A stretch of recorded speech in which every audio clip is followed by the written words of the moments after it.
Et alors, quelle est la différence entre un coach de muscu et un préparateur physique? C'est aussi le Qatar là, le PSG. Ah ouais, c'est comme le foot. Ouais. 25 millions de budget. 25 millions en vendant? Eh oui, Ah ouais, d'accord. peu moins. Et vous, c'est combien le budget? 5, même pas. 4, ouais. Les gens de la FA se rendent pas compte parce que c'est vrai que souvent les mecs de la FA aiment trop se prendre trop au sérieux, tu vois. Par contre, moi, les coachs Twitter, j'ai rien contre eux. Mais parti de chez moi quand j'avais 16 ans. Coach, préparateur physique, fondateur de l'application No Minute. Colle contre toi. Confiance que ça va pas. Colle contre toi, tes poignets. Avant de commencer cet épisode, je sais que parmi vous, il y en a énormément qui sont coachs, voire même qui veulent devenir préparateurs physiques. Et c'est pour ça qu'il faut que je vous parle de Gymkey. Gymkey, c'est la solution pour délivrer la meilleure expérience de coaching possible pour vos clients. Aujourd'hui, c'est super puisque j'ai même pas besoin de vous expliquer à quel point c'est simple puisqu'ils m'ont fourni une petite vidéo. Comme ça, vous voyez à quel point c'est facile de créer ses propres programmes d'entraînement et de nutrition et de proposer votre propre application. J'ai bien dit votre propre application à vos coacher. Tout ce qu'il vous reste à faire pour l'essayer, parce que chez Gymkey, ils sont super cool, ils vous proposent moins 50% sur votre premier mois d'abonnement. Vous en faites pas, il n'y a pas d'engagement, vous pouvez même l'essayer gratuitement pendant 14 jours. Tout ce qu'il vous reste à faire, c'est cliquer sur le lien en description de l'épisode, vous soutenez le podcast, vous profitez pendant 14 jours, et puis après, vous avez moins 50%, vous allez jusqu'au bout, vous payez, vous inquiétez pas, c'est moins 50%, c'est Hugo qui régale pour votre premier abonnement. Merci Gymkey de sponsoriser l'épisode. Bonjour tout le monde, bienvenue dans un nouvel épisode du Rendez-vous Musclé, le podcast pour les accros de la salle de sport et des sports de force. On vous donne des conseils pratiques à appliquer à votre entraînement et à votre style de vie. Et aujourd'hui, vous voyez qu'on n'est pas du tout dans le studio. Je vous ai toujours dit que le Rendez-vous Musclé, c'était la conversation qu'on pouvait avoir avec son partenaire d'entraînement. Et aujourd'hui, mon partenaire d'entraînement, c'est Max, coach, préparateur physique, entre autres, et aussi fondateur de l'application No Minute. On va en parler. Mais avant ça, Max, est-ce que tu peux nous dire où est-ce qu'on est ici? Alors actuellement, on est au sein du Palais des Sports de Toulouse. Où est-ce que le Phoenix Toulouse Handball, donc qui est derrière toi Hugo, nous entraînons. Phoenix Toulouse Handball, c'est un club de Star League, donc de division 1 handball, où on sort de 2 années de Coupe d'Europe. Et donc là, on est dans la salle de presse, puis on ira voir tout le reste qui suit juste pour vous. D'accord. Bah, est-ce que tu peux, avant qu'on commence à s'entraîner pour de vrai, est-ce que tu peux nous montrer du coup à quoi ça ressemble un petit peu les locaux là? Un petit tour? Un petit tour. Allez, Tous c'est ceux parti. qui veulent devenir un petit peu préparateur physique d'une équipe professionnelle sportive, je pense que ça va leur donner déjà un bon aperçu de à quoi ça ressemble. Donc salle de presse, comme vous avez filmé. Et on va aller au terrain. Donc là, direction le terrain, la salle d'entraînement et de match, où aujourd'hui les jeunes jouent, le centre de formation joue. Hier, l'équipe professionnelle, on a joué contre le Paris Saint-Germain en match de préparation. Ils ont et gagné. là, c'est au tour des jeunes. On a gagné pour une fois contre eux. C'est aussi le Qatar là, le PSG. Ah ouais, c'est comme le foot. Ouais. 25 millions de budget. 25 millions en vendant. Eh oui, Ah ouais, d'accord. peu moins. Et vous, c'est combien le budget? 5, même pas. 5. 4, ouais. Ah ouais, d'accord. Bien. 5 fois moins le budget quoi. Eh ouais, poulet. Donc voilà la salle. On va pas trop y aller parce que tout à l'heure ça buguait l'audio On va essayer de pas bouger. et il rajouterait des clips. Donc la salle où on joue tous nos matchs. Donc là, les jeunes jouent là aussi, ce que tu disais, et les pros aussi jouent là. Exactement, c'est ça. D'accord. Donc c'est une salle qu'on partage nous, mais c'est jamais avec les calendriers, ça coïncide parfaitement. Donc il n'y a jamais de bouchon, on va dire. Le public, c'est surtout pour les pros, et les jeunes jouent devant très peu de monde, donc c'est normal, c'est des amateurs, c'est de la N1, mais voilà, juste en dessous du niveau pro, quoi. Top. Alors tout à l'heure, tu nous montrais un petit peu les bains froids, les trucs comme ça. Est-ce que vous pouvez vite fait faire un tour? Ouais, tu vas y voir? J'adore. Allez, En feu. fait, surtout moi, ce qui m'a impressionné le plus, c'était la salle de visio, pour voir les matchs. La salle visio, Là où c'est-à-dire vous regardez les matchs sur l'écran là. entrée. Donc ici, Phoenix, chez nous. Donc voilà à quoi peut ressembler un bureau, on va dire, soit en top 14, en Ligue 1 ou en Star League. Bon, il y a des bureaux beaucoup plus gros, sophistiqués, mais les managers, les coachs, tout le monde est là, l'analyse vidéo. Quand on a des invités, on reçoit là. Puis voilà, on a plusieurs tableaux en fait. Moi, tu m'as pas reçu là. Hein. Je t'ai pas reçu là, je t'ai même pas reçu du tout ici. Ouais. C'est vrai que là, tu serais bien avec un petit thé ou un truc. C'est stylé, hein. Mais voilà, c'est pour montrer Hugo, même pour les athlètes de Força. Nous, on a beaucoup de tableaux blancs parce que là, c'est même pas la reprise de la saison, mais on a énormément de data et de données à mettre. Et en plus, sur tous nos ordinateurs, on a des tracking, des applications de monitoring. Est-ce que tu tout l'as ça. vu le film Moneyball? Il y a les équipes riches et il y a les équipes pauvres. Ensuite, il y a au moins 20 mètres de merde. Et juste en dessous, il y a nous. C'est beaucoup de Ah, ça. non, Tu pas l'as du vu tout. ou pas? Alors, faut savoir, Hugo, il le sait peut-être pas, j'ai une culture cinématographique qui est zéro. Ok, moi aussi. Alors, du coup, peut-être ceux qui l'ont vu, ils savent. C'est en fait, c'est Brad Pitt qui reprend une équipe de baseball. Et en fait, ils font grave des stats. C'est vrai? En fait, baseball, il disait non, il faut prendre tel mec et tout. Il disait, et en fait, il recrute un gars qui lui dit non, en fait, d'après les stats et tout, l'équipe, c'est comme ça que ça doit être monté. Mm. C'est une histoire vraie. Et du coup, t'as beaucoup de scènes et tout où ils sont dans des petites rooms comme ça. Et ça me rappelle le film. Ah, et c'est- Donc ça se passe vraiment comme ça. Du coup, ceux qui ont vu le film Moneyball, bah, du coup, là, vous êtes un petit peu dans une salle où. Est-ce que c'est comme All or Nothing? You said that people have perceptions of you. What do they say? The guy never smiles. The guy is ruthless. And what's the truth? The truth is that there is some truth on it. All or Nothing, c'est une série que notre manager nous a conseillé, qu'on envoie aux gars, parce que des fois, pour que nos gars ils se cultivent aussi, il y a une bibliothèque accessible, mais aussi des films, des vidéos. C'est que des insides de club de foot, de Première Ligue, où ils montrent tout, quoi. Ils montrent tout de A à Z. Ça, c'est la folie, quoi. Voilà. Rien de très ouf, mais ça fait le travail. Salle, du coup. Allez, on aurait pu prendre ça, hein, en vrai. D'accord. Avec le truc Ah de... ouais Direction non pas la salle de musculation des pros, parce qu'elle n'est pas directement au club, elle a quelques minutes d'ici. Donc là, on a tout un complexe là-bas de balnéothérapie, d'haltéro, FA, crossfit, yoga, tout ce qu'on veut. Là, c'est juste la salle des jeunes. Donc lui, il est de la FA, donc ça lui va très bien. Où ça transpire, où ça tabasse, où c'est old school. Nous, on trouve ça un peu vieux, mais Ça passe. on y va, ça passe. Non, franchement, ça passe. Moi, c'est la salle municipale à laquelle tu t'attends, tu vois. Exactement. Vraiment ça la différence. Club associatif, c'est ça, ouais. Ça, tu reconnais là. Les bancs comme ça, blancs, Ouais. tout comme ça, les machines comme ça et tout. C'est ça. Donc il y a plein de trucs à changer, mais ça fait le taf. Mais ouais, j'avoue, alter que jusqu'à 37,5, c'est pour les jeunes. Quoi. Ah, c'est ça, t'as tout dit. Hein. Toi, t'es sur un bon 45 en DC, 35 en Si t'as pas 50, militaire. c'est même plus la peine Ah de ouais. poster sur Insta. Maintenant, les jeunes, ils commencent à faire des 50 par mois, 10 répétitions et tout. C'est clair. Ah, première question que j'ai pour toi, du coup, Max, pour un entraînement, bon, du coup, pour les pros, déjà, je sais pas si c'est différent, mais la musculation, ça représente combien à peu près d'heures par semaine?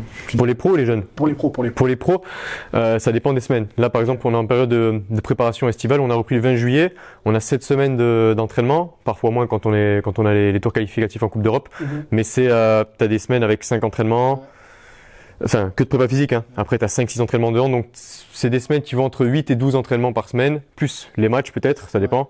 Mais sinon, là, on va arriver en période de décharge où il y a plus que 2 entraînements de prépa physique et 3 entraînements de hand et 2 matchs, tu vois. Donc, c'est beaucoup plus light. Ok, d'accord. Mais dans le hand, les charges d'entraînement sont très très élevées, comme dans le rugby ou le foot américain, quoi. Ok. Si moi j'ai une question réciproque, on va dire, quelle est toi la part de musculation d'entraînement prépa physique pour un mec de FA? Est-ce que en FA, parce que moi j'en fais perso, mais est-ce que vous entraînez vraiment tous les jours? Est-ce que vous avez des séances nerveuses tous les jours? Est-ce que c'est 2-3 fois par semaine? Tu vois? On va commencer à s'échauffer là. Parce que Ouais. alors, du coup, avant que je te réponde à la question, Ouais. je t'ai dit, je veux venir m'entraîner du coup pour Oui. se lever un truc d'entraînement. Tu m'as dit, qu'est-ce qu'on fait, qu'est-ce que tu veux faire comme séance? Donc évidemment, moi j'ai dit, pas niquer la programme et tout, un truc un peu chill où on peut discuter et ça en même temps.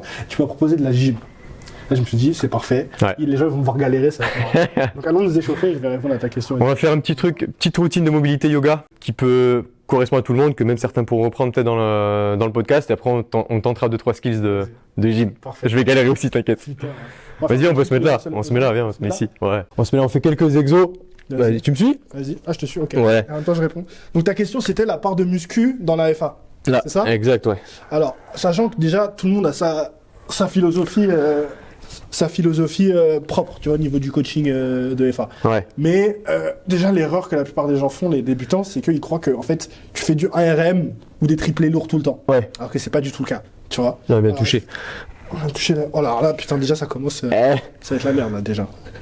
Ok, ouais, c'est ça. C'est tout le temps l'intensité, mais. Voilà. Donc en fait, on n'est pas du tout le temps sur des ARM. Le truc, c'est que ça va dépendre de la philosophie de coaching. Moi, je fais partie des gens qui, quand même, aiment bien avoir beaucoup d'exercices de renfort. Donc, nous, ce qu'on appelle les exercices D'assistance. d'assistance ou d'exercices Ouais. de renfort ou exercices d'assistance, tu vois. Parfait. Donc, en général, moi, ma séance, en général, je me concentre. Donc, ça dépend si je suis en saison off ou si je suis en prépa. Mais en général, j'aime bien coupler 2 mouvements. Donc, ça Ouais. va être squat bench ou deadlift bench, en général. Donc, c'est le début de la séance. Et après, il y a des exercices d'assistance qui vont dépendre de tes points faibles, parce que tu as envie de renforcer, et de tes objectifs surtout. Là, Tu vas avoir tu des ouvres la gens hanche. qui vont sur le côté comme ça. Ouais. Ok. Tu vas avoir des gens qui veulent juste se renforcer esthétiquement. Ouais. D'accord. Donc tu vas regarder ce que tu as envie de te renforcer. En force athlète, t'as des mecs qui veulent faire que l'esthétique? Bah, qui Ah veulent ouais coupler force et Ok, esthétique. Souvent, d'accord. Tu veux dire, alors pas au niveau d'esthétique de body, tu vois, Ouais, ouais. mais tu te dis, mon but c'est de soulever le plus lourd possible, Ok. et tout en restant en physique esthétique, parce que c'est un des stéréotypes qu'on essaie de combattre aussi, c'est les mecs en FA, vous faites pas de diète. Ouais, grave, c'est ça.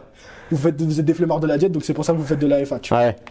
Et donc du coup, les exercices d'assistance, ça permet quand même de pallier à ça, parce qu'effectivement, Bien, bien, ouais. même si on fait pas du ARM tout le temps, Ouais. tu fais quand même des fourchettes de répétitions qui sont entre la plupart du temps, du coup, donc peut-être des triplés, et tu vas monter jusqu'à 8 répétitions, c'est rare. Ok. En FA, en tout cas, sur les 3 mouvements, qu'on fasse plus de répétitions. Ouais, Des bien sûr. répétitions. Mmh. Et si tu veux prendre en masse musculaire, toi-même tu sais, c'est plutôt des fourchettes de répétitions plutôt moyennes Ouais. que tu dois viser. Donc plutôt entre 8, 12, 14, 15, même peut-être 20 sur l'exercice d'isolation, répétitions par série. Ce que nous, on fait très rarement, du coup, sur les 3 mouvements en force athlétique. Donc, du coup, tu as des gens Vas-y, mets-toi là-bas. qui vont, en général, moi, je fais souvent 2-3 Comme ça. exercices d'assistance par séance. J'essaye quand je suis loin des compétitions plus, quand je suis près des compétitions, c'est comme un peu vous avec le handball. Ouais. J'imagine ce que tu viens de t'expliquer sur la prépa physique. C'était une très mauvaise idée ce que j'ai eu de faire de parler en même temps que de faire la séance. Il est cramé déjà. Et je te disais, donc en général, plus tu te rapproches des compétitions, Ouais. tu vas être spécifique, donc plus tu vas te focus sur les 30 mouvements et tu vas réduire ton volume d'assistance pour te concentrer sur la FA parce que déjà c'est très demandant, c'est très taxant, comme tu vas chercher des intensités super élevées. En général, en fin de prépa, genre 2-3 semaines avant la compétition, t'es vite, t'en as marre. T'as la boule au ventre. Je pense que les mecs qui font de la FA savent, tu sais que t'as un triplé, t'as la boule au ventre avant d'aller à la salle, tu vois. Mais tu vois, t'as rebondi sur l'hypertrophie. Ouais.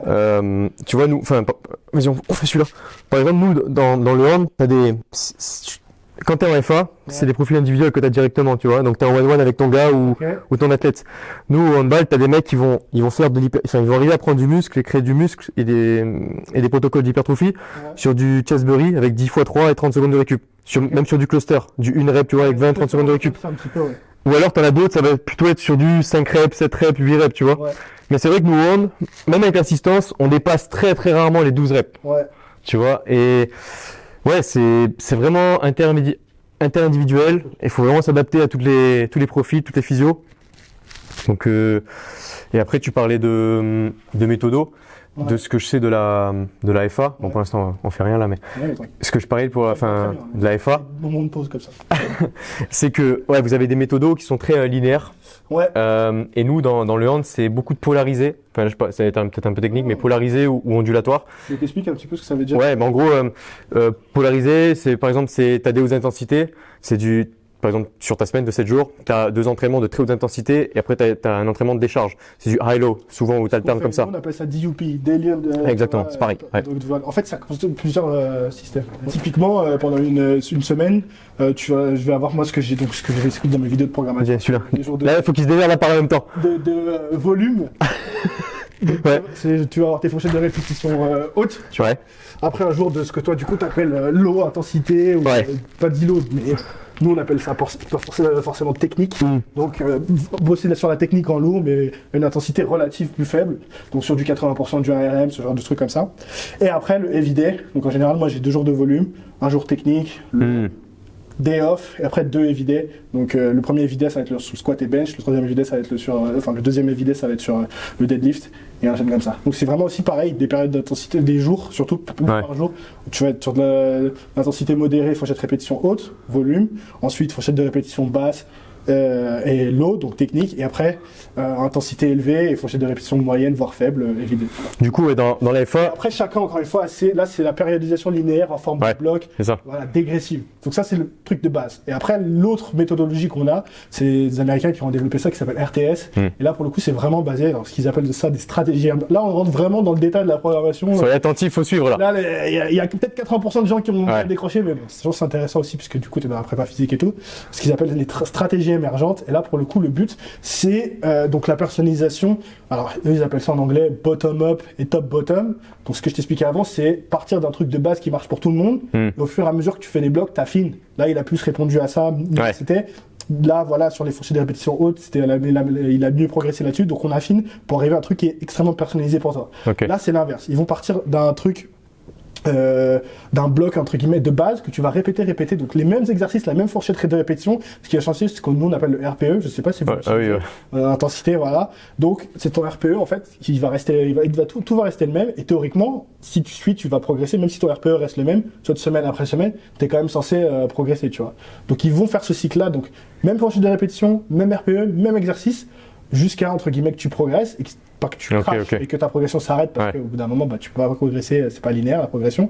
Faire un reset, ou eux ce qu'ils appellent ça ou une deload, tu vois, soit deload, soit non, ils ont un pivot, ils appellent ça un pivot, un switch de 1 ou 2 semaines, et puis après là ils regardent ce qui a marché, ce qui a pas marché, et en fait ils recommandent ça jusqu'à l'infini pour arriver à ton truc personnalisé. Mais ça prend peut-être un peu plus de temps, mais entre guillemets leur but l'idée c'était la personnalisation systématique. C'est qu'avec cette méthode t'arrives tout de suite à un truc qui est censé être personnalisé, mais moi je trouve que c'est quand même souvent rébarbatif parce que c'est toujours les mêmes exercices, la même fourchette répétition et faut vraiment matraquer pour arriver à progresser. Mais bon, ce qui est bien en général, c'est de combiner un peu les deux. Moi, ce que je recommande souvent, c'est essayez les deux, prenez ce qui marche sur vous et ce que vous aimez bien de toutes les méthodes et après faites un petit peu votre mix et trouvez ce qui marche pour vous, quoi. Mais c'est ça qui est intéressant. Bon, la FA, c'est un sport individuel à part entière. Le handball, et pourtant nous la FA on l'intègre, tu vois, le deadlift, le bench et toute l'assistance et le squat, toutes les variantes de squat, toutes les variantes de bench, toutes les variantes de deadlift, c'est intégré dans les programmations. Et du coup, les mecs de power c'est des vrais athlètes, les handballeurs ce sont des vrais athlètes qui font de la FA, tu vois. Et à la différence c'est que dans ce sport individuel là, vous avez quoi, 2, 3, 4 compètes par an? C'est ça, en termes d'événements, tu vois. Tandis que nous, ça peut être 3 matchs par semaine, tu vois, ou 2 matchs par semaine. C'est ce qu'on disait. Et exactement. Et ce qui est intéressant, quand tu fais le parallèle avec une programmation de FA, c'est que tu as 2, 3, 4 échéances. Donc tu peux faire beaucoup de linéaires, des mêmes programmes sur 6 semaines, 8 semaines, 12, 16 semaines, tu vois. Nous, il n'y a pas du tout ça. On est beaucoup plus sur des principes de variabilité, de spécificité, d'intensité, tu vois. Et un truc de ouf aussi, que en fait les gens de la FA se rendent pas compte parce que c'est vrai que souvent les mecs de la FA aiment trop se prendre trop au sérieux, tu vois. C'est genre vraiment, voilà, ma nutrition. Vas-y, on continue. Faut que tu fasses celui-là. Ouais. Mes trucs et tout. Là. Et vous avez un truc que nous on n'a pas du tout, c'est le voyage. Aussi, voyager et tout. C'est clair. Je veux dire, ça, c'est vraiment en FA, tu le dis à un mec, mais là, cette semaine-là, tu dois prendre le train, tu vas peut-être pas avoir tes 8 heures de sommeil, tu vas dormir pas dans ton lit comme d'habitude, etc. et tout. Mais nous, c'est la fin du monde, tu vois. Alors que c'est le quotidien d'un athlète professionnel, quoi. Exactement. Donc, c'est ça. Il faut arriver à être confortable avec des variables que tu peux pas maîtriser. Ouais. Je dis toujours, c'est ça le but. C'est Cédric Doumbé, je sais pas si tu vois qui c'est. Ouais, bien sûr. Le champion, au moment M, au jour J, à la seconde S, il va savoir performer. À ce moment-là, pas juste à l'entraînement, c'est à ce moment-là qu'il sera le meilleur, là où on l'attend. Il disait que la différence entre un champion et juste un bon athlète, c'est que le champion, il peut performer au meilleur de ses capacités, peu importe les conditions. Avec un contexte qui n'est pas favorable, tu vois. Répéter ça. Alors que tu peux être un très bon athlète, on en connaît tous des mecs, surtout au sport co. T'as le mec, moi je faisais du basket, il y a des mecs à l'entraînement, ils rataient pas 3 points sur ta point. Le jour du match, il y a du public et tout, t'es pas sur ton truc, voilà, t'as mal mangé. Environnement extérieur, stress, tout ça. Voilà. Et tu connais ce genre de mecs qui sont forts que à l'entraînement, et en FA c'est pareil, les mecs qui sont forts, tu les vois sur Insta, ils sont dans leur salle, ça pète des records, ça pète des grosses barres et tout, et à la compétition, bam, plus personne. Exactement, mais tu vois, dans le hand, enfin je prends le hand ou basket, tu vois, vu que t'en as fait par exemple, c'est des sports où t'es continuellement influencé par l'environnement, où tu t'adaptes à ton environnement, tu t'adaptes au calendrier de la ligue, parfait, les championnats, mais tu t'adaptes également autant à l'aéroport que tu vas passer, tu t'adaptes également au temps de trajet dans les bus, les trains on prend pas souvent, nous on prend soit avion ou soit le bus si c'est à côté, tu vois. Ouais, du budget quand même alors. Bah oui, mais non, mais y a pas un grand budget, tu vois, mais c'est largement assez pour prendre l'avion, t'es obligé, c'est les clubs de D1 quand même. Et donc un mec de FA, tu vois par exemple. C'est ou même l'altéro. C'est des gars qui peuvent venir faire leur entraînement, pas à l'heure où ils veulent, tu vois, s'ils n'ont pas de coach. Admettons, il est tout seul, le gars. Tu vois, par exemple, je sais pas, je prends l'exemple de Lia qui est coachée, mais si elle n'avait pas de coach, par exemple, Lia, dans le FA, elle pourrait arriver à l'heure qu'elle veut. C'est elle qui gère sa séance. Après.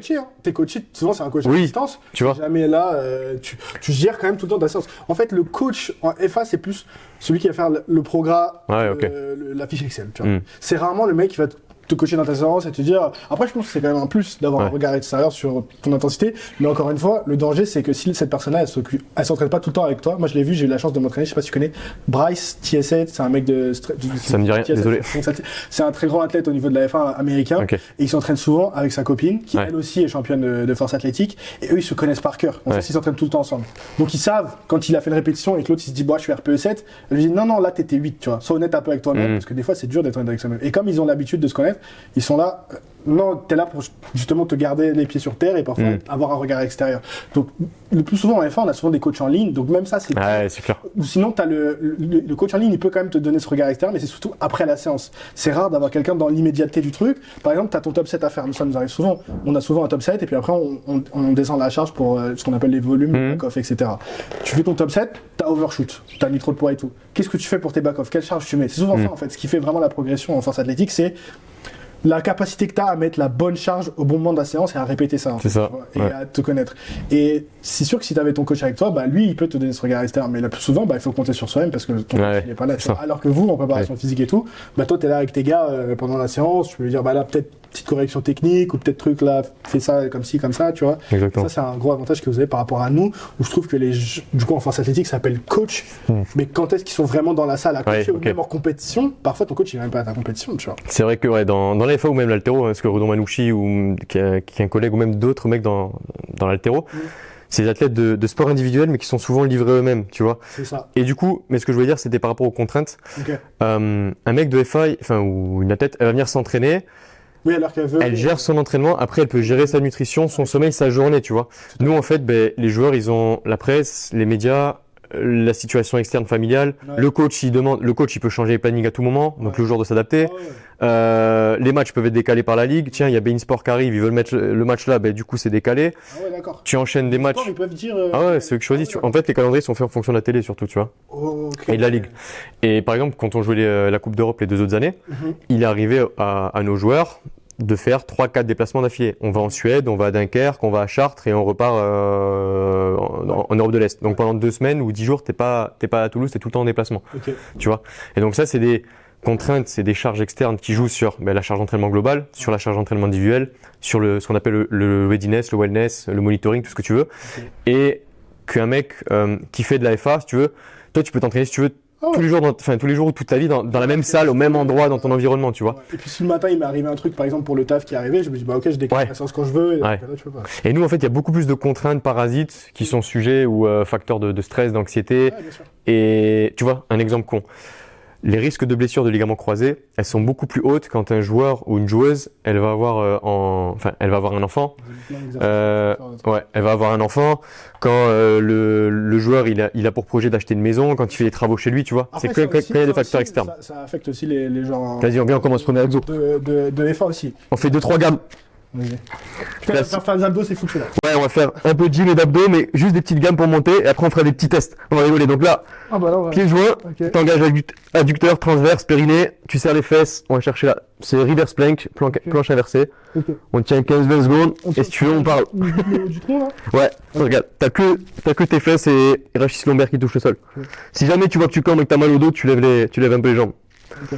Et vas-y, nous, notre challenge maintenant, c'est de parler comme ça, mon gars. Comment on fait? Du coup, on a Ouais. parlé beaucoup de prépa, je voulais qu'on parle aussi un petit peu de nos minutes quand même. Ouais. C'est quand même ce que tu fais aussi.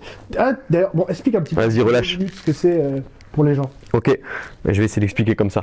Là, on passe sur un L-sit. Donc, il faut essayer d'avoir les fléchisseurs de hanches relâchés. Pieds joints, pareil, t'actives adducteur transverse et dos bien droit. Vraiment pas de gainage, je trompe. Donc, nos minutes, c'est aujourd'hui la première plateforme de podcast professionnel pour la croissance et la progression. Et on a créé nos minutes il y a 2 ans et demi maintenant. On est une communauté de 40 000 personnes. On veut être... Hein? Je fais moins le malin, c'est moi qui pose les questions. C'est ouf. 40 000 personnes, on veut être 100 000 d'ici 2025, tu vois, une communauté qualitative dont tu fais partie en tant que créateur. Vas-y, relâche. Voilà, nous, notre objectif, c'est, aujourd'hui, il y a de multi-plateformes qui sont top. YouTube, Spotify, Instagram, TikTok. Nous, c'est de nous démarquer par notre communauté, par la qualité de nos contenus, de nos intervenants. Et une personne qui souhaite être une meilleure personne qu'hier, développer son savoir-être sur sport, performance physique, diététique, santé, entrepreneuriat, business leadership, elle pense à nos minutes. Et le but, c'est qu'il y ait tout dessus. Pour l'instant, il n'y a que du podcast. Donc, Hugo, t'en as plus de 50. Et je n'étais même plus au courant. Ça, c'est une faute de ma part. Et on va venir sur la vente de séminaires, la vente de formation, l'e-learning, les webinaires, tout. Et ça arrive en novembre. Donc, Ah, voilà. ok, lourd. Ah, ça, je savais pas, tu vois. 200 000 euros d'investissement, ça arrive en novembre. Ok. Même chose sur le côté, on Du t'assure. coup, c'est quand même. T'as beaucoup de gens qui bossent pour toi aussi. Ouais. Attends, comment tu. Donc, en fait, t'es sur le, je vais essayer de pas écraser le micro. T'es sur le flanc, là. Ok. Comme un poisson, tu sais, comme une carpe ou un saumon. D'accord. Serre les fesses, rentre transverse, et là, ça va bosser ici, bien stable. Ok. Voilà. Comment tu répartis ton temps entre. Tu me disais tout à l'heure que tu faisais même du coaching en ligne. Tu coaches Ouais. l'équipe professionnelle de handball et le mec a une start-up. J'avais vu que tu avais 10 ou une quinzaine de freelance aussi Ouais, qui ça. bossaient pour toi. Quelques salariés freelance, ouais. Comment tu répartis tout ça? Je change de côté. Ah oui, mais toi, si tu changes de côté, tu vas être là-bas. Parfait.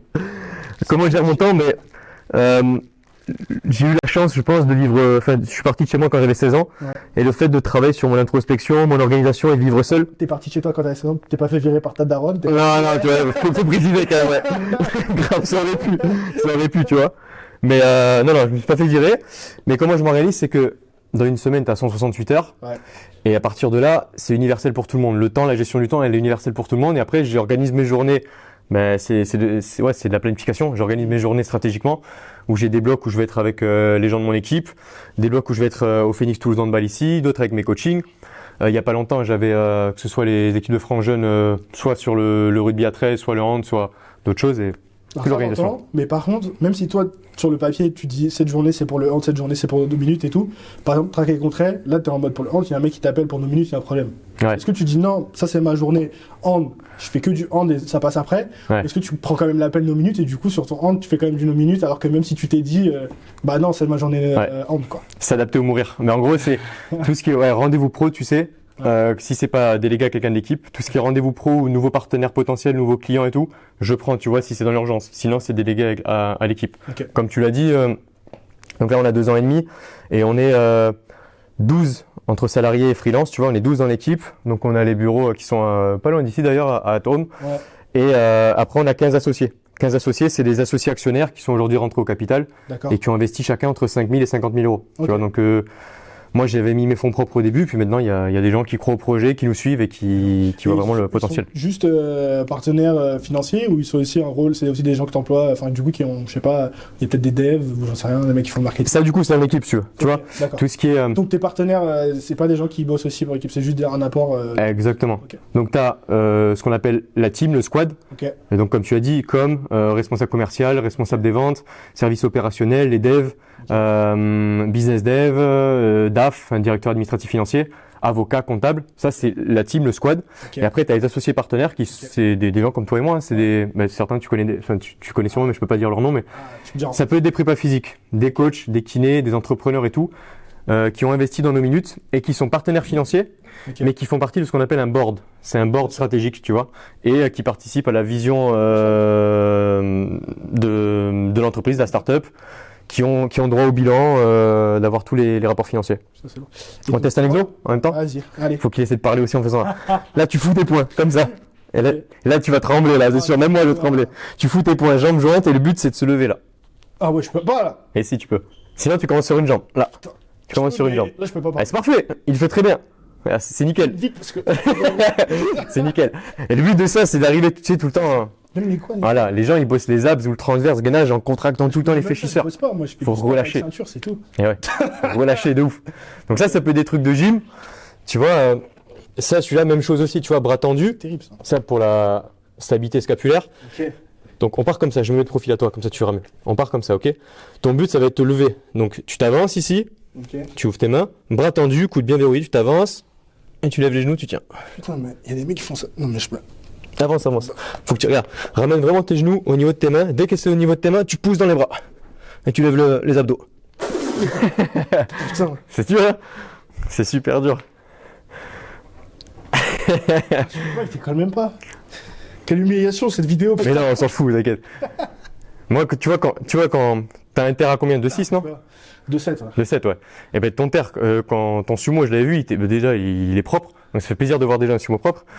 Et si les mecs de FA, vous bossiez déjà en renfo, en préhab, en gym, en renfo rachis lombaire transverse, mais vous aurez tous des perfs 10, 15, 20% de plus, tu vois. de 3 heures sans plus fort. Ouais, c'est clair, tu vois. Donc du coup, qu'est-ce qui toi t'a dirigé vers l'audio comme plateforme? Parce que le podcast, c'est quand est-ce que tu as commencé à créer nos minutes? Décembre 2019, juste avant le Covid. D'accord. Je sais pas si c'était un timing prémédité ou pas, mais juste avant le Covid. Parce que Ouais. le podcast, ça fait quand même longtemps Ouais. que c'est là, que c'est en place. Ouais. Et c'est vraiment, ouais, exactement, quand t'as créé, je dirais, ouais, un peu avant le Covid et tout, que là, et même vraiment ces dernières années avec Spotify qui a injecté à fond de l'oseille dedans, ils ont racheté, encore, c'est la- Amazon, pareil, hein. Amazon Music. Exactement. Donc, qu'est-ce qui, toi, t'as décidé de faire, parce que du coup, tu crées une plateforme de Ouais. podcast, mais t'aurais pu dire, je fais une plateforme vidéo. je fais- Exactement. Donc, qu'est-ce qui t'a dirigé vers l'audio, toi? Ça a été une grande réflexion dans le sens où aujourd'hui, il y a Insta, TikTok, Snapchat, Twitter, c'est toutes des plateformes qui se ressemblent, si tu veux, tu sais, qui sont dans le live, l'instantané, la communauté. Il y a YouTube qui est indétrônable, qui a été créé en 2005 par Jawad Karim, qui appartient à Google maintenant.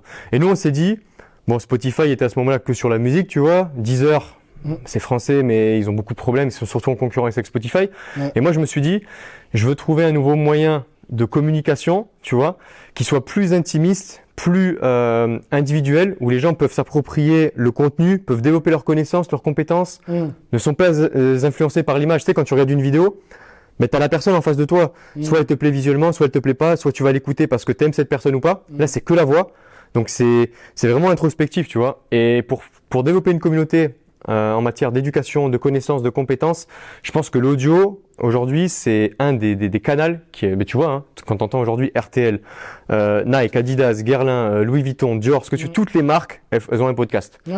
Et on va venir sur le format audio. Je dis pas que le podcast va rattraper la vidéo, mais je pense que d'ici 5-10 ans, ça va se rééquilibrer.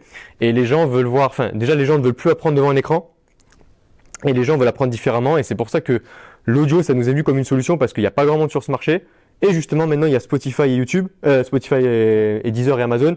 Et ça veut dire que si eux, ils investissent 100 millions, 200, 300 millions de dollars, on est dans le vrai, on le sait. Je pense que, tu vois, ça vient de me faire penser à un truc. Je pense que s'il y a un marché. Vas-y, viens. À chaque fois qu'il parle, il faut que tu fasses un niveau. Regarde, là à côté, Je vais te penser à un truc. et tu tournes. Ce qui plaît aux gens, je viens d'y penser, tu vois. Tu vas sur une fesse, sur l'autre. C'est la continuité, en fait. Je pense que le futur, c'est de commencer, par exemple, un contenu. Tu le commences peut-être devant ta télé, sur ton téléphone, et puis après, tu es dans ta douche, et automatiquement, ça passe dans tes enceintes, et dans ta voiture. Tout connecté. Faire un truc, et tout est connecté. C'est ça. Et l'avantage de l'audio, c'est qu'effectivement, la vidéo, tu es obligé d'être devant ou quoi, d'avoir un écran devant. Mais là, si tu écoutes un podcast, eh ben, forcément, ça peut jouer dans ma salle de bain. Ouais. Dans ma voiture, mon téléphone, il se connecte automatiquement à ma Apple Car quand il va sortir et tout. J'ai l'audio qui arrive et tout. Et je pense que c'est ça, en fait. Le fait qu'une expérience seamless, je pense que c'est ça sur lequel il faut arriver. Et effectivement, l'audio, ça s'y prête carrément, quoi. Carrément. On teste un autre. Ça fait sens. Vas-y, montre-moi un autre. Là, on est toi t'es sur le tartan, moi sur le bois, mais on parle, tu sais, en planche classique. Moi, tu sais, les gens, ils appellent ça gainage, mais c'est pas c'est de la merde, c'est du bullshit. Okay. En gros, ce qu'on va venir faire, nous, c'est une planche complète, c'est une deep plank. Donc, le plus vite possible, tu vas venir faire là, et tu vas tenir. C'est pas le Superman, ça? Il s'appelle pas ça? Ouais, c'est une full plank. Mais tu vois, sans ouvrir les bras. Essaye d'avoir tes bras, plus largeur d'épaule, et puis largeur d'épaule. J'ai ma cramée Et là, après, il faut respirer sinon on meurt, mon gars. Putain, j'ai essayé de trouver. Vas-y, pose. Bien. Et ça, si on serre pas les fesses et bas du dos, c'est. Parce que j'avoue que gainage, c'est le truc. Je devrais pas l'avouer, mais j'avoue, parce que on est transparent sur le rendez-vous musclé. Tu sais, t'as fait ta séance, t'as fait tes. Ouais, t'as la flemme. Tu fais. Tu squeezes. Ah, je ferai demain. Ouais, tu fais toujours demain. Final, putain. Là, je sens les séries que j'ai pas rattrapées et tout. Un autre truc qui m'a marqué aussi dans ton podcast que je t'ai dit que j'ai écouté en préparant l'émission, que je voudrais discuter avec toi, c'est la vision. J'ai remarqué que c'est un truc qui fait la différence entre beaucoup de gens. Il y a beaucoup de gens qui ont des idées, et les idées, effectivement, tout le monde peut en avoir. Mais des gens qui ont une vision, et ça, je trouve que c'est très fort, parce que j'ai regardé une vidéo sur YouTube, et une entrepreneuse qui répondait à la question: comment vous faites pour attirer dans votre entreprise des talents et les envies? Densité de talent, ouais. Et moi, en fait, je me suis dit, comment j'ai commencé tout ça, c'est qu'en fait, je faisais des stages, et en fait, je m'identifiais pas dans la vision de l'entreprise dans laquelle j'étais. Et c'est ça qui m'a forcé à créer mon truc, parce que à chaque fois, je faisais des stages, et je me disais, putain, non, en fait, l'excuse que je me trouvais, c'était, c'est pas assez proche de mes passions. Donc j'ai commencé à faire des stages en école de commerce. L'avantage, c'est que tu fais des stages, on te force à faire des stages. Donc quelque part, ça te force à être dans le milieu professionnel et tout. Et petit à petit, donc je me suis rapproché. Mes passions, c'était évidemment le fitness, la création de contenu, la vidéo, jusqu'au jour où je suis arrivé donc chez Virtua Gym, qui fait du logiciel pour les coachs sportifs et les applications, etc. Et, tout. Et donc du coup, j'étais chef du département vidéo dans une application de fitness. Donc ça te plaisait, t'étais dans ton théoriquement, j'étais dans le truc. Et au bout de donc je me suis dit, putain, là, tu peux pas mieux faire, quoi. Et au bout de 3 semaines, je me suis dit, mais en fait, non, je ne peux pas être heureux, c'est pas ça que je veux faire. Et en fait, je me suis rendu compte que c'est la vision de l'entreprise qui me parlait pas. Et toi, quand je t'écoute, tu parlais 9 minutes de ce qu'on vient de parler, de toi, ta vision, etc., de comment tu veux, là t'es en France, mais tu disais aussi que tu veux t'exporter dans d'autres pays, etc. 2023, c'est prévu qu'on investisse dessus. Putain, le gars, en fait, il a une vision dans laquelle même les gens les plus ambitieux peuvent s'inscrire. Parce qu'en fait, c'est ça qui retient en général d'avoir des gens talentueux qui finissent automatiquement par, au final, créer leur propre job, créer leur propre entreprise. C'est qu'en fait, leur vision elle est trop grande pour être contenue dans une seule boîte. Tu vois. Et quand t'as parlé de ça, je me suis dit, putain, c'est un truc dans lequel je me verrais bien bosser, tu vois. Alors que pourtant, j'étais l'archétype du mec qui disait, non, en fait, je veux bosser pour moi parce que sinon ça me fait chier, tu vois. Donc, comment t'expliques que toi et d'autres entrepreneurs ont ça, et qu'est-ce qui fait la différence, en fait? Comment toi t'es arrivé à cette vision? Je pense qu'il y a 3 phases. Tu sais, par exemple, on va prendre le statut de salarié, quelqu'un qui arrive dans une boîte, qui pense s'épanouir mais qui ne va pas s'épanouir, et quelqu'un qui va se lancer en auto-entreprise ou créer sa boîte. il y a 3 phases. Il y a ce qu'on appelle, quand tu arrives dans une boîte, ce qu'on te présente, ce qui est exécutif. Donc, ok, tu vas faire ça, tu sais, tes fiches de mission. Tu vas faire ça. Ok, ça risque de me plaire. Je sais que ça va me satisfaire, tout ça. Puis au bout de 3 mois, comme tu l'as dit, eh ben, t'as perdu tout sens, t'as pas ton pourquoi. T'as fait le tour. Maximisé. Ça, c'est la première phase. Si cette phase-là, tu la passes pas, c'est que ce qui est après, donc du coup, la phase 2, c'est la vision et la phase 3, c'est la mission de l'entreprise. Elle ne coïncide pas avec toi. Et en fait, moi, je pars du dernier cran. Je pars de la mission. Quand je présente nos minutes ou quand on nous contacte pour que ce soit les médias ou pour ou alors des posts ou des podcasts, c'est la mission. C'est qu'est-ce que va être nos minutes dans 5 ans, dans 10 ans, où est-ce qu'on veut aller et qu'est-ce qu'on veut apporter comme besoin et comme valeur, tu vois. On veut être la première plateforme de contenu digital pour la croissance et la progression. Your Best You, c'est notre signature, c'est être un meilleur toi, être une meilleure version de toi-même. Le sport, le fitness, la performance, toutes les thématiques que je t'ai dit, ça concerne tout le monde aujourd'hui. Tu vois, si tu regardes tout ce que les gens consomment sur YouTube, t'enlèves le gaming, hein. Tout ce que les gens consomment sur YouTube, Insta, tout, c'est prépa physique, entraînement, muscu, body, fitness, leadership, éducation financière, diététique, santé, tout. Et c'est tout ce qu'on traite nous, tu vois. Et en fait, Le maquillage aussi, peut-être. ouais, donc ça on traitera pas. Mais tu vois, et à partir du moment où, imagine toi tu veux bosser avec nos minutes, tu vas rentrer dans la team, tu fais partie de l'équipe, t'es pas un salarié, t'es vraiment un membre du squad, de la tribu. Et ben à partir du moment où la personne arrive à s'approprier le projet, bingo, t'as gagné. Tu vois.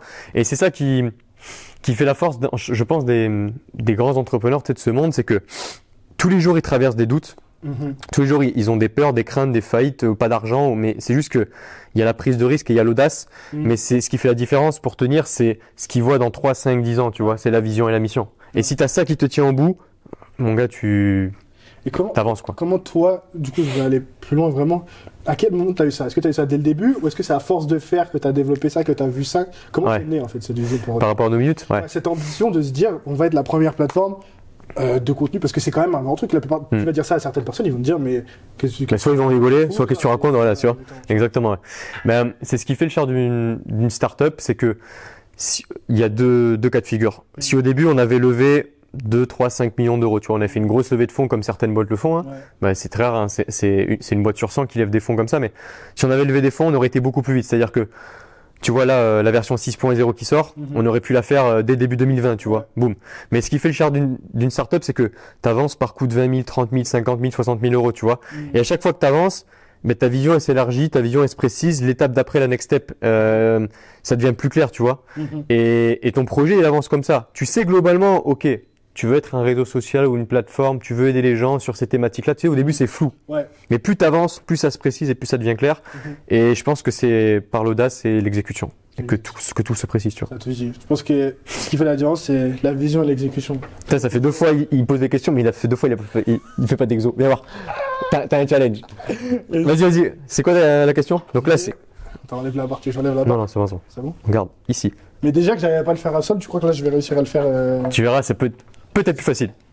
Le but, c'est d'avoir vraiment les mains collées. Regarde, rétraction omoplate, d'accord? Ici, abaissement. Tu fais une rotation interne des poignets. Non, mais là. Mais si bien stable, tu te fais confiance. Et tu colles contre toi. Mais j'ai confiance en moi, hein, mais colle contre toi. J'ai confiance que ça va pas. Colle contre toi, tes poignets. Là, c'est stabilité d'épaule. La pire idée, j'aurais dû dire, vas-y, on fait squat, bench, deadlift. Fais la même chose, tu gardes une jambe posée au sol. Une jambe posée au sol. Tends tes 2 jambes. Voilà, et là, t'enlèves qu'une seule. Et tu tiens déjà. Ok. Tu vois, au niveau d'épaule, c'est juste qu'il te manque la stabilité. Parce que la force, celui-là, c'est sûr. Enfin, tous les mecs de force, vous êtes forts. Stabilité, ça, c'est. En ce moment, je fais une série pour. Je me suis donné comme objectif de faire 150 au bench d'ici la fin de l'année. Et ce qui me manque, c'est la stabilité des omoplates. Et tu vois, je suis en train de me dire, putain. Et est-ce que, par rapport au pontage et au fessier, est-ce que toi, tu décolles les fesses ou tu gardes avec ton leg drive? Est-ce que tu gardes les fesses collées tout le temps au bench? T'es obligé, même obligé. Au niveau de la. Pour les compètes et tout, de toute façon. Ouais, la compétition, t'es obligé de. C'est bon, t'inquiète. C'est chaud, hein? T'as vu? Putain! Dis comment tu fais ça? Mais c'est juste que c'est que l'entraînement. Au début, ouais, j'étais comme toi, poulet. Mais c'est comme tout, de toute façon. Que ce soit dans les alpha, pour développer son squat ou son L-sit là sur Rings, sur Anneau, ben on n'apprend rien à personne, c'est l'hyperfréquence et c'est l'entraînement. Putain, on va tout niquer. Ça, tu comprends pas. Là, tu coules là, tu colles ici, d'accord? Donc là, tu vois, il faut être stable au départ, tu tends les jambes. Ah ouais. Et là, tu lèves. Et après, il faut plus bouger, il faut serrer transverse, abdos, plus bouger. Ok. J'ai oublié ce que tu disais. Non, je disais ce qui fait la différence, effectivement. la vision, et c'est surtout, il n'y a pas de vision sans exécution en fait. Ouais, C'est exactement. que il faut faire. Mais moi, je suis en plein là-dedans avec tout ce que je suis en train de créer, etc. Et en fait, je me pose pas la question de est-ce que ça va marcher. Tu vois, tu est-ce que fais, ça va pas marcher. c'est mieux, les gars, c'est Et- mieux. Il est là, il tombe pas. Voilà, Il est là. fin de vidéo. Là, C'est tu es. que, avant, je me trouvais les autres. Déjà, je suis extrêmement perfectionniste. Ouais. Mais je pense que c'est pour un peu tout le monde, surtout quand tu es dans les milieux un peu créatifs et tout. C'est ce qui fait aussi, je pense, la qualité que je mets dans les projets et tout. Mais avant, je me posais trop de questions du sens est-ce que ça va marcher Ouais. Comment on sort ça Est-ce que machin Et maintenant, je me suis rendu compte qu'en fait, la force, c'est plus tu as d'itération du projet ou du truc que tu veux faire. Et plus tu apprends, et le plus, c'est un peu le langage startup, c'est ok, on fait un MVP, donc un premier produit, etc., même s'il n'est pas parfait. On prend du feedback, on améliore, on prend du feedback, et en fait Ça. maintenant les vidéos, le contenu et tout, et le fait de faire ce nouveau format aussi, les gens vous pourrez nous dire ce que vous en pensez dans les commentaires, c'est ok, on tente des trucs, ça plaît pas, on prend les feedbacks dans les commentaires, c'est aussi pour ça que c'est important que les gens jouent le jeu, je le dis souvent, ce podcast c'est le mien, mais c'est aussi le vôtre surtout, c'est que participez le plus possible dans les commentaires, envoyez-nous des messages pour nous faire des retours, parce que c'est comme ça qu'on améliore à chaque fois. Regarde, vas-y, la c'est vidéo. quoi? J'écris super mal, on va filmer un truc, faut que ce soit sur la vidéo. Vas-y. Ouais, et les gars, ça peut être intéressant de parler. Tu sais, c'est exactement ce que tu dis. T'as des gens, normalement, d'accord, là, c'est le projet, ok, et là, c'est l'idée, ok. Donc, de l'idée au projet, j'écris mal, hein. Non, ça va. De l'idée au projet, tu vois, t'as un laps de temps ici où t'as des doutes, des craintes, des remises à demain, de la procrastination, blablabla. Et ce qui fait la diff dans l'entrepreneuriat, c'est quoi? C'est que ton idée, tu la développes en même temps que le projet, c'est-à-dire que tu passes à l'action directe. Et du coup, ce qui va faire la diff, c'est que tout ça, c'est de l'action. C'est comme tu l'as dit, du feedback, c'est de l'amélioration, c'est de l'expérience utilisateur, c'est ce que tu veux. Et là, tu peux arriver potentiellement à un succès sur une route. Bon, après, la route, elle est comme ça, on est d'accord, hein. Mais si tu attends tout ce temps pour ensuite après arriver au succès, le temps il est 2 fois plus long, quoi. Tu vois, donc, par exemple, je prends là, tu vois. Le temps est 2 fois plus long, tu vois. Et en fait, tu as perdu un temps de ouf. Alors que si tu passes à l'action, si tu exécutes d'entrée, tu vas avoir, comme tu as dit, des feedbacks sur retour, tu vas améliorer, tu vas avoir les retours de la communauté, tu vas avoir d'autres idées. Et l'action, c'est le meilleur remède contre la peur, c'est le meilleur remède contre le doute, tu vois. Et voilà. Et t'as trop de gens qui restent Bloqué là. là-dedans, tu vois, et qui ne sont jamais dans cette période de vérité, en fait. Ça fait penser, tu connais ce compte Instagram Visualize Value? Faut que je te montre. Alors sur Insta, dis-toi, je suis pas grand monde, je suis tous les podcasteurs de Minute et tout. C'est le compte Et- que tu veux follow. C'est vrai que des mecs, c'est un mec qui est sur Figma. Vas-y, tu peux l'écrire comme ça pour la communauté en plus. Mais je mets, Ah, tu mettras en lien? Je mettrai Ok. en lien, je ferai une image. Ça s'appelle Visualize Value. Ouais. Et c'est un mec qui fait donc c'est un designer et en fait, il prend des citations du genre exactement ce que je viens de dire, succès, etc. Ouais. Et tout. Et il te le met en visualisation en design en fait. Donc il part d'un Ah, c'est concept fort, super ça. complexe et il te le visualise en 2-3 schémas comme ça. Le mec est trop fort, tu vois. Trop Et fort, je ça. te montrerai un compte Instagram, c'est pas Mais ça m'intéresse de ouf, parce que t'as des gens, ils sont... le compte, moi aussi, j'essaie d'être de plus en plus sélectif. Ça, c'est un truc aussi où, sur les réseaux sociaux, j'essaie d'être de plus en plus sélectif à qui je follow pour pas avoir un feed. Parce que maintenant, on est à fond dans les. Franchement, des gens sur Instagram, maintenant, c'est la moitié des gens le truc que je vois sur mon feed, c'est même pas des gens que je follow. C'est des algorithmes. Ouais, c'est l'algo qui a changé, ouais. Exactement, sur des trucs que tu veux pas, que t'as des gens que tu veux pas, mais ils pensent que tu serais intéressé. Bref. C'est que de la recommandation. Et j'essaie d'être beaucoup plus sélectif. Donc du coup, et ça c'est vraiment un compte que Ouais. tu veux suivre sur Instagram, je te montrerai. Ok. Mais cool. Dernier truc que j'aimerais bien aborder avec toi, c'est du coup la partie préparateur physique Ouais. versus coaching. Ouais. Parce que je pense qu'il y a Ça plein va de gens- l'intéresser, grave. il y en a plein de gens qui regardent ce podcast qui veulent devenir préparateur physique, qui veulent peut-être bosser dans des équipes de sport professionnel et tout, comme c'est le cas ici. Donc du coup, déjà toi, quel chemin tu as suivi pour devenir préparateur physique? Et même avant ça, je sais que toi déjà tu voulais être athlète. À quel moment tu as fait ce switch de te dire peut-être que Ouais. athlète pro ça allait pas marcher, je vais devenir préparateur physique? Alors, j'étais dans le foot, moi, comme tu sais, à la base, en centre de formation. Et à mes 19 ans, donc j'étais à Bordeaux. À mes 19 ans, j'ai eu le choix après le bac, non même pas 18 ans, après le bac de soit prendre STAPS à Bordeaux ou soit STAPS à Toulouse. Bordeaux, c'était sur tirage au sort. Et Toulouse, c'était sur dossier. J'ai pas été pris à Bordeaux, j'ai été pris à Toulouse. En venant à Toulouse, j'ai été pris à Colomiers en 3e division. Ça veut dire que ton dossier était assez bon pour être pris, mais parce que le système c'est tirage au sort, t'as pas été pris. Ouais, bon après c'est plein de gens, tu vois, ça, ouais, c'est comme ça. Enfin, c'est logique, ouais. même à Toulouse, c'est comme ça, c'est tirage au sort maintenant. Ouais, c'est la merde. Mais bon, à l'époque, c'était sur dossier, donc ça c'était cool. Parce qu'on mérite. Donc je suis arrivé à Toulouse, ouais, exactement. C'est un peu français, mais je suis arrivé à Toulouse et c'est exactement là où je voulais aller, où il y a un club qui m'a recruté pour jouer en semi-pro. Ça n'a pas duré longtemps parce que quand j'étais dans la région bordelaise, je m'intéressais déjà à la musculation, à la prépa physique. Je savais que je voulais faire ça, si tu veux, tu vois. Ok. Et en arrivant en STAPS à Toulouse, j'avais déjà des clients, des coachings, j'avais déjà plusieurs livres de lus, enfin des dizaines de livres de lus. Et le cursus STAPS après, classique, licence classique, master classique, mais pas classique dans le sens où j'ai fait beaucoup de choses par validation d'acquis, tout en finissant major de promo quasiment tout le temps. Mais ça veut rien dire. Major de promo, ça sert à rien. Enfin, STAPS, ça sert à rien. Prends les lauriers là, ils sont. Ouais, voilà. C'est bon, accepte les compliments, c'est dur. Et ce qui est fait surtout la diff, c'est les stages, les travails dans les clubs pro, les voyages professionnels, tu vois, c'est ça qui fait vraiment cette diff-là. Et... Je sais pas si c'est vrai, mais le retour que j'ai eu, c'est que la prépa physique, c'est un milieu très très fermé. Et si tu voulais arriver dans une équipe pro, il fallait quelque part connaître un mec qui était préparateur physique, qui te prend un peu sous son aile ou être sur recommandation, comme ça. Est-ce que c'est vrai ou pas? Il y a du vrai et il y a du moins vrai aujourd'hui. Mais c'est vrai que quand j'avais 19-20 ans, je faisais mes premiers jobs, tu sais, au Toulouse Olympique à 13, ensuite au Toulouse Football Club, au TFC, ensuite j'étais ici. Mais c'est vrai que je me disais, putain, ça marche que par piston, tu vois. Ouais. Piston. Et en fait, ce qui fait la diff, et je le vois aujourd'hui, c'est ta compétence, ta connaissance, la valeur que t'amènes. Vraiment, les mecs voient que tu es compétent, ils te contactent. Ouais. C'est connaissance, compétence. Ensuite, tes relations humaines, ton management. Quelle personne tu es? Est-ce que tu es une personne bienveillante? Est-ce que tu es une personne charismatique, leader? Ta personnalité, tu vois. Et ensuite, il y a le réseau, mais le réseau pas en mode piston. Le réseau...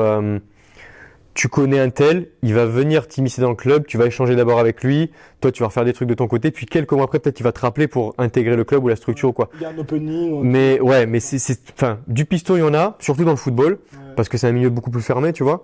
Mais dans le rugby, top 14 Pro D2 ou Star League, Pro League, handball, c'est moins fermé, mais c'est vrai que les places sont chères. Hein. Ligue 1, t'as 20 places, mais après ils sont 2 ou 3 par staff, mais on va dire t'as 50 places en Ligue 1, 30 places de prépa physique en top 14 et une quinzaine en Star League. Donc c'est sûr que ça fait pas beaucoup de postes sur la France, mais c'est possible. Oui, c'est possible. Ouais, bien sûr. Ouais. C'est bien sûr. Et puis surtout que t'as beaucoup aujourd'hui, t'as beaucoup de prépa physique qui étaient en sport individuel, qui arrivent en sport co, de mecs de sport co qui vont dans notre sport co. Et avant c'était t'es footeux, t'es dans le foot. Rugby, t'es dans le rugby. Mais maintenant ça évolue, tu vois. Ok, d'accord. Donc ça c'est plutôt pas mal. Ok. Et alors quelle est la différence entre un coach de muscu et un préparateur physique? Vas-y, je vais essayer de te répondre. Viens, on fait un autre exo. On teste un truc. La différence, non, c'est une bonne question. La différence entre coach et prépa physique, pour moi, il faut vraiment distinguer le truc. C'est que, tu sais, pas s'enfermer dans des dogmes ou dans des comparaisons, dans dire, toi t'as un coach BPGEPS, toi t'as un master, blablabla. Le niveau de diplôme, il veut rien dire en soi. Mais c'est vrai que si tu veux être prépa physique en club pro, le minimum de master, c'est le minimum obligatoire, on va dire. En club pro, je parle. Hein. Après, les clubs, pour tout te dire, ils y font très peu attention. Ils regardent surtout les formations privées que tu as fait à l'étranger, les voyages dans les clubs professionnels. D'être à l'étranger, c'est un plus. Ah ouais, grave. De ouf. Sur la méthodologie, tu vois, moi j'ai pu aller en Pologne, en Espagne, aux États-Unis, au Canada, en Angleterre. Tu vois, Crystal Palace, Sunderland, Valladolid, Celta Vigo, Villarreal, enfin peut-être plein de clubs foot, même handball, rugby, tout. Et où tu échanges et où tu t'immisces. Et quand tu as ça sur ton CV, ça fait beaucoup plus la diff que ça. Mais comment t'as eu les gens, ils vont dire ok, je veux bien partir à l'étranger, mais comment tu te retrouves à Crystal Palace, quoi? Tu sais, c'est les mails, LinkedIn. Avant, moi, ça fait longtemps que j'étais sur LinkedIn ou Instagram. Tu proposes du contenu, il y a quelqu'un qui va liker ton truc. Tu connais, tu sais, des fois, ça peut être viral. Qui va liker ton truc, il y a un partage. Le coach la voit. Il réagit. Après, tu t'envoies un DM, tu contactes. Ok, on peut peut-être se voir. Viens, c'est ouvert, le club. Enfin, tu vois. Ça se fait comme ça. Hein. Et du coup, pour la différence entre coach, aujourd'hui, on l'associe à coach, tu sais, soit sur des plateaux de muscu, soit en salle de musculation exclusivement, ou en haltéro, ou en FA, enfin en strongman, ou en force athlétique, soit coach individuel. Il connaît nos sports. Ah oui, quand même, on en fait, même moi j'en fais, tu vois. Mais et prépa physique, on l'associe souvent en sport collectif, tu vois. Mais coach sportif, c'est différent dans le sens où c'est souvent un public individuel que tu as, c'est du one-one, c'est du coaching live ou distanciel mais en one-one. C'est souvent dans des plateaux de muscu et des salles. Tandis que prépa physique, oui, c'est vrai, c'est surtout dans des sports collectifs, sur terrain ou dans des crêpes, à l'INSEP ou dans des clubs. Mais à part le niveau de diplôme, si tu veux, et le nom, pour moi, il n'y a pas tant de différence que ça, si ce n'est, je sais pas, c'est, tu vas aux États-Unis, head coach ou head of perf, c'est à la fois un prépa physique ou un head of physio ou un coach, tu vois. Et en France, c'est vrai que coach sportif, moi quand j'entends coach sportif en France, c'est Basic Fit, Fitness Park, plateau de muscu, haltéro. Et prépa physique, c'est club. Alors que Je pense qu'il y a la place pour tout le monde, tu vois. Voilà, il y a la place pour tout le monde, mais c'est juste qu'après, tu as les compétences, les connaissances, l'environnement et qui fait la différence. Mais Est-ce que vous avez vu comment j'ai réussi à ne pas gratter? non, mais j'ai pas oublié. Regarde, regarde. On teste celui-là, tu sais celui qu'on a fait au sol tout à l'heure là. Ok. Sur les anneaux toujours. Hein. Ici, on part ici, on va chercher loin, on bloque. Ah non, ça je le vois. Et on revient. Ok, si jamais t'arrives pas, t'es perçu trop dur, tu fléchis un peu tes jambes. Tu fléchis tes jambes, tu vas pas chercher trop loin, mais tu ramènes en soufflant. T'inspires ici, tu serres fesses, adducteur, transverse, et tu ramènes comme pour arracher le sol ou griffer le sol. Putain, là, Essaye de faire juste 2 reps, ça suffit on large. sort de la zone de confort. Et ça, dis-toi, c'est pas de la gym en soi, c'est juste des éducatifs. Fléchis un peu tes jambes, ouais, bah, c'est bon, tu l'avais. C'est quoi ça? Ouais. Ouais, mais fais gaffe. Tu vois, si tu vas trop loin, trop vite d'un coup, Ok, faut bah, gagner. tu peux te défoncer le bas du dos. Ouais, c'est ce que j'étais en train de me Eh dire. ouais. Serre fort, pas plus loin, c'est bon. Et tu ramènes. Bien. Inspire, stable, souffle. Voilà. Putain, le gars fait 270 au deadlift. Serre fesses. Eh ouais, mais tu vois, c'est ça le. Ouais, parce que quand ça t'es tire sur complet. le bas du dos. Eh ouais. Ben donc, va moins loin. Tu vas moins loin, tu rentres bien transverse. Vraiment, t'aspires le nombril, tu serres fort. Et tu serres les fesses. Ouais, c'est bon, c'est beaucoup mieux. Bah, c'est bon, nickel. Il est parti pour faire des séries là. Ça y est.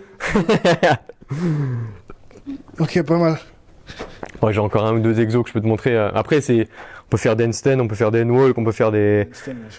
Tu vois, ouais. C'est quoi le secret des LCM? Parce que.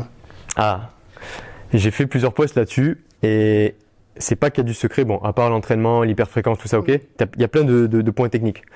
Ce qui est dur avec la gym, et moi j'ai appris tout seul la gym, donc maintenant je fais des trucs, ça peut être au bar, ça peut être anneau, ça peut être poids de corps, mais c'est qu'il y a des jours où tu vas être vraiment, tu vas te sentir trop bien, tu vas tout réussir, tu vas faire des temps et des pertes de dingue, et le lendemain, mon gars, comme si tu étais débutant et tu repartais à zéro.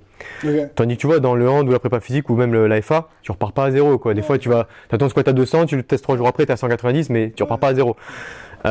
Et ben la gym, c'est un sport hyper traître.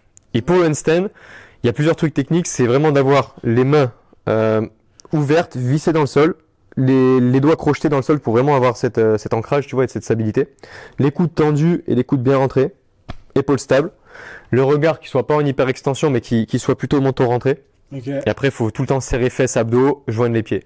Tu vois, il faut être à la fois le plus léger possible et le plus gainé, comme un bambou. Tu vois, t'es un bambou et poum, tu restes. Je suis 90 kilos, tu me dis. Tu fais 90 toi. Il fait 10 kilos plus que moi le type. Ouais. C'est ouf. Ah, mais tu sais que tu pourrais, hein. J'essaie. Parce que un mec stock comme toi qui fait de l'AFA, mais qui en plus arrive à faire des handstands, mon gars, déjà, c'est pas tout le monde. Et 2, ouais, ça pète. Mais les crossfitters, ils en font de ouf. Ouais, mais il faut. Non, mais. Ça compte pas? Si, ça compte. Moi, les crossfitters, j'ai rien contre eux. Mais ils font des handstands. Ouais, mais tu vois, ils font des Je suis pas handstands. raciste, mais. Tu vois, ils font des handstands avec les jambes qui pendent, c'est en pendule, elles sont pas liées, C'est comme leur ils se traction, défoncent le dos. C'est des Ouais, tractions, c'est ça. mais ça compte pas. C'est ça. T'as vu tu connais le rappeur Jean Gabin, enfin MC Jean Gabin, Ouais, un vieux ouais. truc. Mais il a fait un truc sur le CrossFit. Ah ouais? Il est défonce. Tu vois, enfin, j'étais tombé dessus sur. Les crossfitters là, on vous aime bien. Ouais, on vous aime bien sûr. Je travaille avec des crossfitters aussi, mais c'est que des fois vous abusez sur les mouvements. Et en gros, il dit, c'est des haltérophiles ratés, c'est des forces ratées. Ils font des tractions, c'est pas des tractions, on dirait des anguilles. Ils font des handstand push-up contre le mur. Il y a que les jambes qui bougent. Enfin, tu vois, il les a défoncés. Ah oui, c'est Mais- dur. Du CrossFit, il y a des bons trucs à prendre, Mm. mais tout ce qui est planification, méthodologie, stratégie d'entraînement. C'est assez nouveau quand même comme, Ah ouais. comme sport. Mm. Et aussi. C'est clair, il y a ça a que 10 ans, beaucoup tu vois, de 10-15 ans. disciplines Là. Impliquées. Ouais. C'est très facile de faire genre l'expert quand Les t'es dans un spécialistes. truc Ah, Et exactement. la FA, nous on est les premiers. Attends, Ouais. franchement, on a Ouais. fait 3 mouvements. Ouais, c'est clair. L'altéro, c'est pire. Ok, c'est très technique, il y a que 2 mouvements les mecs. Ouais. Enfin, le truc, l'altéro, c'est là depuis les premiers JO de l'histoire. Ah non, c'est les vrais athlètes au CrossFit après. Ouais, Voilà, faut rendre aussi un petit peu à César ce qui appartient à César. c'est ça. Mais oui, c'est vrai que parfois, effectivement, l'exécution des mouvements, c'est un peu différent. Donc j'ai Bon, la quelques crossfit. questions de fin à Ouais. te poser parce que je sais qu'aussi t'es pressé un petit peu par le temps. Alors, une petite question de fin, c'est quel type de son toi t'écoutes pour PR? Pouah. Eh ben ça, tu vois, je suis allé au Canada. D'ailleurs, si vous connaissez Lisandro Araneda, je sais pas si tu connais Lisandro Araneda, c'est l'un des seuls, et même au monde, hein, qui travaille avec plus de 1000 watts avec la musique. En fait, la musique, bon, tu sais, ça peut augmenter tes PR de 15, 20, 25%, ça dépend des profils. Mais là-bas, quand j'étais allé, c'est que tu te mets dans... Déjà, t'as son gros gym, sa grosse salle qui est pour toi tout seul, t'as un one-one, et t'es dans un univers où c'est lui qui choisit les sons, il choisit les beats au moment où tu vas PR. Des fois, il va te mettre... DJ coach. Exactement, mais super fort, il bosse avec des mecs de hockey, de NFL et tout. Ouais, c'est pas du tout. Il avait une grosse chaîne YouTube avant, c'était un des premiers. Mais en gros, pour te dire, des fois tu vas bosser avec la musique classique. Des fois, moi j'ai déjà fait des pairs sur la musique classique, Non, non, sur non, du rock, bench, hein. sur du hip-hop, tu vois. Ouais. Mais vraiment, moi la musique qui me met dans, enfin le truc qui me met vraiment dans le mood pour faire des PR, c'est l'électro ou le silence. La base. Et le Ou silence. Ah ouais, là comme ça, tu vois, regarde. Là, mon gars, t'es tout seul face à toi-même, t'as la glace ou un autre truc et tu te démerdes, tu vois. Et là, t'es dans Seul face à toi-même. t'es dans un mind shift, tu vois, qui est spécifique à toi, ouais. Ouais, Ok. grave, seul face à toi. Ok. Ton mouvement préféré entre le squat, bench et deadlift? Préféré? Ouais. Squat, Ok. direct. En 2, deadlift et bench, C'est bon, peut-être parce que je suis pas ouf non plus en bench, c'est mais mon classement aussi. c'est vrai. Qu'est-ce que tu prends en intra-training si tu prends un truc En quoi? intra-training en boisson ou même En boisson, tout.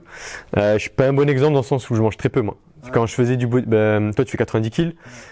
Quand j'avais. Beaucoup manger pour faire 90 kg. Ouais, t'as pas besoin de beaucoup manger? Ah putain, merci. Ah, c'est un gros.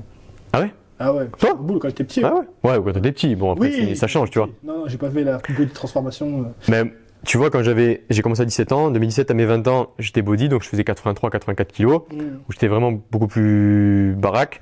Là, je fais 78, tu vois, mais j'ai mes perfs qui ont décuplé, et je mange 2 fois par jour. Alors qu'avant, je mangeais 6-7 fois par jour. Ah Toutes ouais. les 2-3 heures, tu connais, on a tous Ouais. fait. Mais là, je mange que 2-3 fois grand max. Je petit déjeune Je pas. sais pas d'où ça vient ce mythe de manger toutes les 3 heures sinon. C'est le body fitness depuis, que ce soit par Schwarzenegger ou par d'autres, tu vois. Enfin là, c'est ça. Hein. C'est resté dans le stéréotype parce que c'est vrai que les gens, quand ils voient que je fais de la muscu, ils me posent toujours la question tu manges combien de fois par jour? C'est clair, ouais. 3 fois. Ouais, ça suffit, grave, c'est clair. Hein. Mais C'est vrai. enfin, tu vois, et si on part là-dessus, on peut faire un podcast pendant encore 2 heures. Mais moi, je mange intra-training. Enfin, intra-training ou entre les trainings, c'est quoi que tu veux savoir? Pendant l'entraînement, là. Je mange rien. C'est un truc. Je mange rien. Même pas dans la Déjà, boisson, je prends que de l'eau tout le temps, tu vois, tout ça. que de l'eau. Ah ouais, d'accord. Ouais. Et après, en parlant de ça, je prends l'eau de coco en fin de séance, tu vois. L'eau de coco, alors de l'eau un peu sucrée avec du citron et maca, poudre de maca. Je prends ça. Mais en séance, ouais, je bois que de l'eau. Et je fais souvent mes PR et mes grosses séances le matin à jeun, tu vois. C'est paradoxal quand on entend beaucoup de Un peu de glucides. mythes un peu, ouais, de prendre un peu de glucides par rapport au cortisol et les hormones de croissance, hormones de stress, tu vois, qui sont générées. Mais moi, justement, mon pic d'hormones de croissance ou pic de testostérone vers 8h30 du mat ou 8h, moi, il me va très bien. C'est là que je performe, tu vois, en général, sans manger, en étant à jeun. Et après, je me restaure, quoi. Mais Ouais, c'est ça qui marche pour toi. c'est ça, tu vois. Mais Ok. Est-ce que tu as une petite anecdote de compétition à nous raconter qui te vient à l'esprit comme ça? de compète. Ouais. Soit quand t'as emmené l'équipe, soit Ouais. toi à l'époque où quand tu étais athlète, formation, un petit truc. Putain, il y en aurait tellement, mais c'est pas forcément des anecdotes, si tu veux, mais pour vous donner un truc, on est une des seules équipes à le faire, c'est que quand il y a un joueur qui fait une connerie sur le terrain, qui rate une passe, qui se casse la gueule tout seul, qui glisse, qui prend un contre un de ouf, il a une cloche, tu sais, les cloches, les grosses cloches qu'ont les chèvres ou les trucs, qui fait du bruit partout.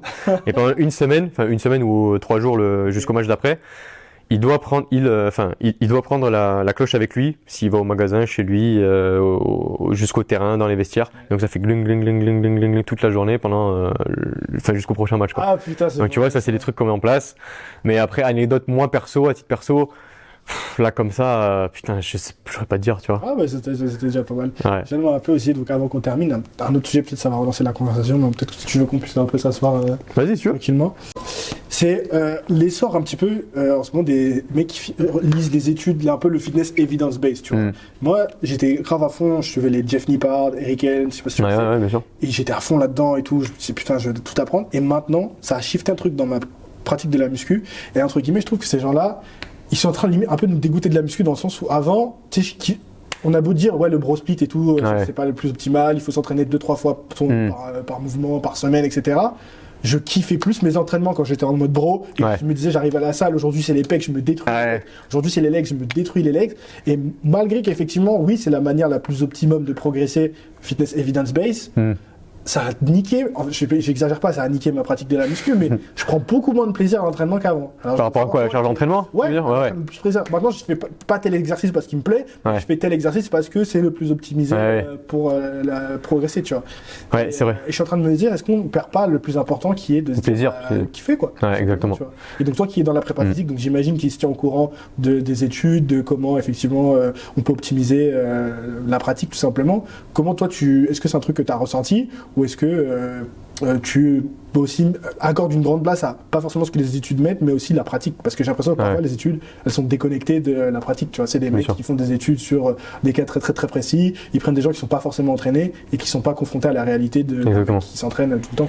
Tu as tout dit que les études scientifiques, elles sont souvent biaisées dans le mauvais sens.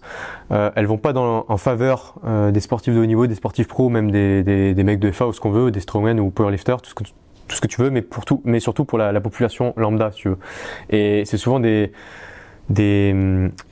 populations qui sont testées, mais qui sont soit sédentaires, non sportives, tu vois. Vas-y. Et ça nuit vraiment à tout ça, tu veux. Donc les études scientifiques, faut vraiment prendre ça avec des pincettes, tu vois. Faut vraiment bien les lire, bien les analyser, prendre ça avec des pincettes. Nous, on a ce qu'on appelle le data scientist. On a des revues scientifiques, des revues littéraires, où chaque semaine, enfin pas chaque semaine, mais chaque mois, on fait le point un petit peu sur ce qui évolue. Les coachs sur le handball, nous sur la prépa physique, tu vois. Mais on prend vraiment ça avec des pincettes, de ouf. Et du coup, le plaisir dans l'entraînement, c'est que nous, ce qui est bien, c'est que c'est interindividuel. Et quand nous, on a 6 nationalités. Tu as des Portugais, des Norvégiens, Suédois, Belges, Algériens, Français, et encore d'autres. Serbes. Non, et même les joueurs.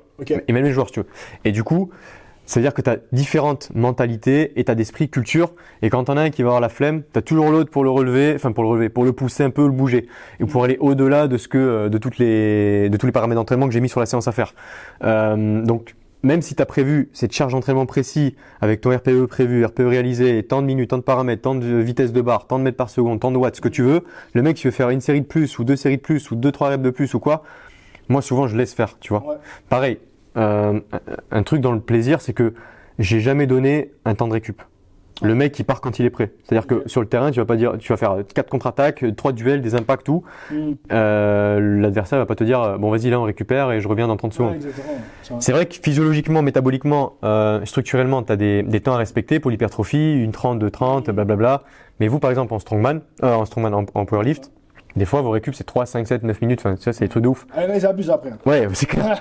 Mais nous on peut pas faire ça. Parce que athlète, t'as pas ça sur le terrain. Donc pour transférer ça, je leur demande si on fait du 3x3 ou 6x1 ou quoi, c'est eux qui choisissent leur récup. Des fois ils vont prendre 45 secondes de récup, des fois ils vont même faire un MOM, des fois ils vont prendre 3 minutes. C'est eux qui partent quand ils sont prêts pour être optimal, tu vois. Et donc c'est ce qui rajoute plus de liberté et de fun dans l'entraînement. Moi je pense que c'est vrai que ça se perd un peu, tu vois, le fun quoi. Le fun de se déboîter, d'avoir des sensations de congestion, de casser des fibres et tout. Et nous t'as des gars, ça ils recherchent que ça, tu vois. Et après, il faut le gérer parce qu'après, tu as les coachs qui ont besoin des joueurs frais. Et s'il n'est pas frais, s'il y a des petites douleurs ou des courbatures. Moi, coach, là, je me suis explosé les jambes. Tu vois hack squat. Ouais, donc faut vraiment faire attention à ça. Mais ça passe pas, ça. Ouais, je suis d'accord avec toi là-dessus, 100%.